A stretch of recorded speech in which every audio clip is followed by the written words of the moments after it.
노동조합 및 노동관계조정법 개정안, 일명 노란봉투법이 내년 3월 시행을 앞두고 있지요. 이를 두고 노동계에서는 환영한다는 반면 경영계뿐 아니라 소상공인 사이에서도 우려의 목소리가 나오고 있습니다. 도내 소상공인에게 미칠 파장, 경남도의회 정재욱 의원과 이야기 나눠보겠습니다. 의원님 어서 오십시오. 네, 안녕하십니까. 의원님, 이 노란봉투법 시행을 앞두고 자영업자들, 소상공인들 사이에서는 어떤 이야기들이 나오고 있습니까? 네. 현장에서는 기대만큼이나 우려의 목소리가 갈수록 커지고 있는 실정입니다. 경영계에서는 파업 리스크가 커지면서 투자 위축과 산업 경쟁력 저하로 이어질 수 있다고 걱정하고 계시고요. 특히 제조업의 경우에는 하청 노동자가 원청과 교섭할 수 있게 되면서 생산 차질이나 고정비 상승에 대한 염려가 깊어지고 있습니다. 무엇보다도 소상공인 분들께서 결국 직접적인 타격을 입는 건 본인들이 될 수 있다라고 많이들 걱정하고 계시고요. 특히 소규모 사업장의 경우에도 파업이 한번 일어나면 영업이 바로 중단되는데 합법적인 파업이면 손해배상 청구도 못하기 때문에 피해를 고스란히 떠안을 수밖에 없는 입장이다라고 많이들 걱정하고 계십니다. 그리고 프랜차이즈와 하청 구조에서도 사용자 범위와 비용 부담의 기준이 불명확하기 때문에 결국 부담이 소상공인들에게 전가될 수 있다는 우려가 커져가고 있는 이유입니다. 많이들 걱정을 하고 계시는군요. 그렇습니다. 그렇다면 노란봉투법 적용에 앞서서 가장 우려하시는 부분은 어떤 걸까요? 가장 큰 문제는 법 적용의 범위가 모호하다는 점에 있다고 봅니다. 법에는 근로 조건을 실질적으로 지배 결정하는 자를 사용자를 본다고 되어 있지만 표현 자체가 매우 추상적이라고 생각하고요.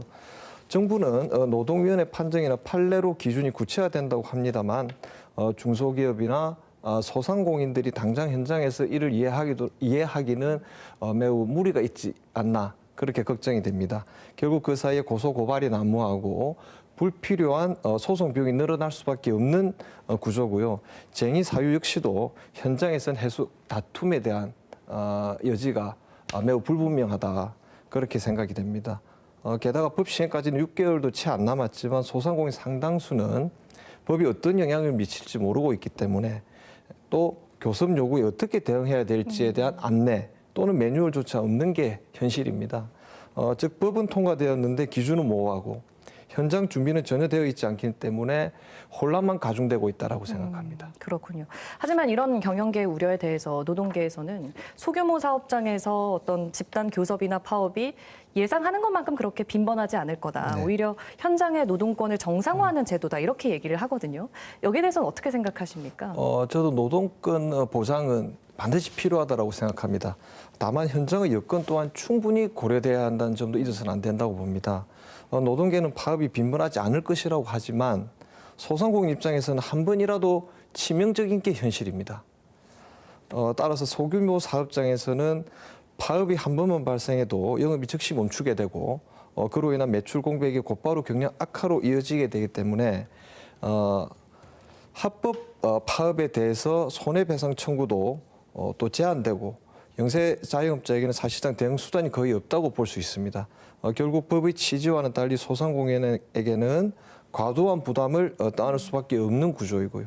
현장에서는 비용을 감당할 여력도 대응 수단도 부족한 현실입니다. 그래서 노동권 보장과 동시에 소상공인 보호 장치가 반드시 병행되어야 한다고 생각합니다. 네, 그러니까 준비되지 않은 상황에서 이런 상황을 그냥 맞닥뜨리게 되면 그 점을 가장 우려하시는 거군요. 그렇습니다. 그래서 내년 3월 시행에 앞서서 정부는 사회에 미칠 파장을 고려해서 네. 혼란을 최소화하기 위해 일종의 지침을 만들겠다고 네. 밝혔습니다. 그렇다면 이 시행령 안에 어떤 내용들이 담겨야 한다고 생각하십니까? 무엇보다도 법 적용 범위가 명확하게 정해주는 게 필요하다고 생각합니다. 어떤 경우에 원청과 본사가 사용자로 인정되는지 또 소상공인은 어디까지 책임을 져야 하는지를 구체화해야만이 불필요한 소송이나 분쟁을 막을 수 있습니다. 그리고 소상공인 보호 장치가 반드시 포함되어야 하고요. 예를 들어서 5인 미만 영세 사업장에는 특례를 두거나 파업으로 인한 영업 손실이 과도할 경우에 일부 보전 방안을 두는 완충 장치가 수반되어야 한다고 봅니다. 결국 핵심은 노동권은 보장하되 영세 소상공인이 감당할 수 없는 부담을 떠안지 않도록 하는 것입니다. 법이 현장에 안착하려면 이러한 균형이 반드시 필요하다고 생각합니다. 네, 알겠습니다. 오늘 말씀 잘 들었습니다. 고맙습니다. 네, 고맙습니다.